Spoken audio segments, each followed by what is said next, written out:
Hi, Keita. Hello, how are you? Thank you for having me. Oh, I'm so happy that you're here. I am thrilled that you are one of our first bold broads to give us your wisdom and teach us about boldness. And I'm hoping that as we dive in, you can just tell us a little bit about yourself. Well, I am Keita Williams, so I am the founder and chief strategist of Success Bully. Success Bully is an elite accountability practice, so that makes me a professional butt kicker.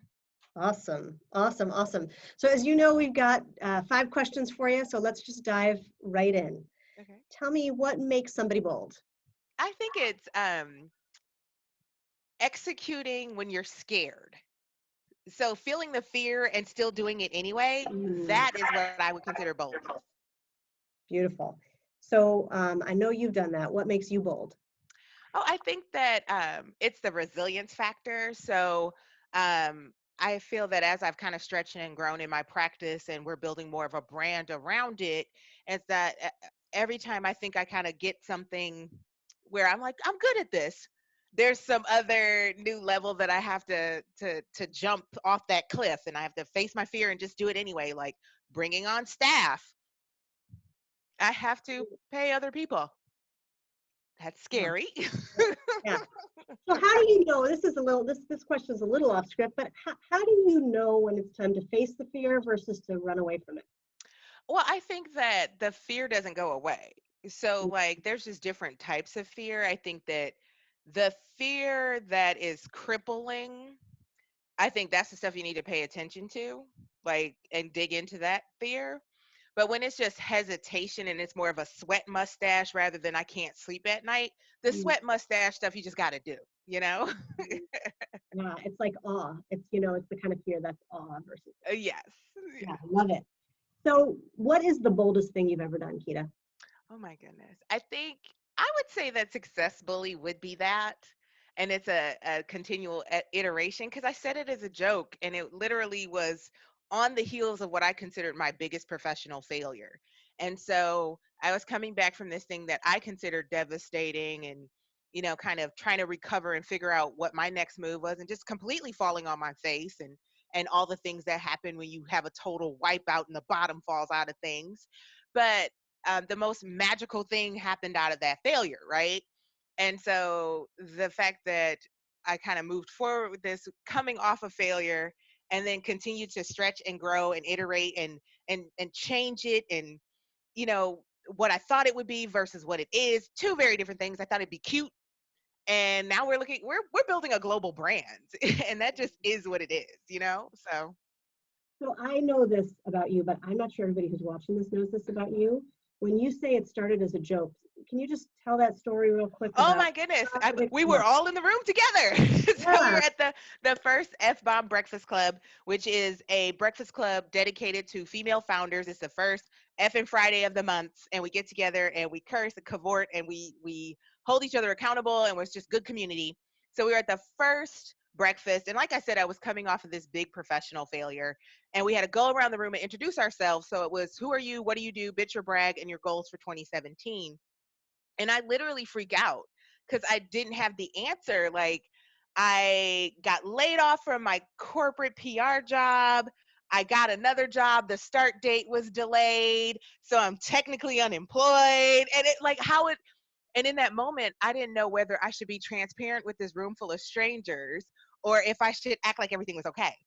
And I decided to be transparent and just let it all out there. And at the time, I was working on this with my close personal friends where like we all had like a weird year. So I was doing goal setting, breaking stuff down into steps, and you couldn't call me to talk about your love life. You had to tell me what was going on with your goals. And I was writing stuff down in my calendar. And so I shared that with the group. And where I landed the plane was I'm like a success bully. Let me know if you want me to kick your butt too. And after breakfast, like 5 or 6 different women said that that was a really good idea and I should do something with it. To which I said, I say funny stuff all the time. That doesn't mean it's a business. That doesn't mean it's something you should go do, Yeah, right? right. And Okay. here we are, and rocking and rolling almost 3 years later. So, You're bold and a rock star. You really have stepped into your own. It's been fun to watch you fly. oh, thank you. So what is something bold that you want to do but you haven't done yet? Oh, okay. So I think two things. I think that I want to write a book. And so I keep avoiding that, where I was like, it's like, okay, that's the ultimate put yourself out there. I feel like I've put myself out there, but now put myself out there and people got to buy it.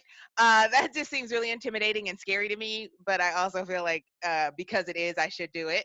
And then I think the other thing, a lot of our growth has been so organic and referral based and a result of speaking and all these other things that I've been doing, that I think with our service offerings for New Year's resolutions, that we're actually going to invest some money in digital marketing. And that feels scary to me because I haven't had to market that way. So I think that that's going to be another bold move, is going, okay, no, this is worth investing in and getting more eyeballs on. So I got here, and I got here through the power of people who know me. So, but putting yourself out to people who don't have that connection it feels like a scary investment. oh yeah, it feels like walking in a room naked. That's right. That's right. That's right. But, you have more clothes on than you think, Yeah, right. to keep your metaphor, I guess. I don't know. That would be something bold I haven't done Yeah, I definitely haven't done that one. yet. What's your advice for someone who wants to do that? I think that boldness is a practiced and learned skill that, you can be bold in low risk situations and build the muscle. And like, similar to, I still give people that same advice when it comes to saying no and getting things off of your plate. Try it in a low risk situation. So boldly order different coffee when you go to your coffee shop. Don't order the same thing. Or, boldly wear hot pink lipstick when you like to wear red.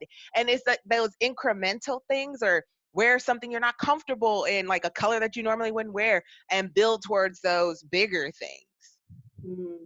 That's right. It is. It's a muscle. It's a muscle. It's a muscle. Yeah. So there are lots of people who are going to want to learn more about you and about Successfully. How do we get in touch with you? Well, you can reach me at successbully.com. We have a robust website that's turning more into a digital destination. And I am on all the socials, all on brand, on Facebook, LinkedIn, Twitter, Instagram, all at Successbully, one word. So. Can't thank you enough. I love talking to you, but I especially love that you are sharing your boldness with me and Women of the Bold Broads community. And absolutely, can't recommend connecting with Keita enough. She is a light. Oh, thank you. I appreciate that. All right. Thanks so much.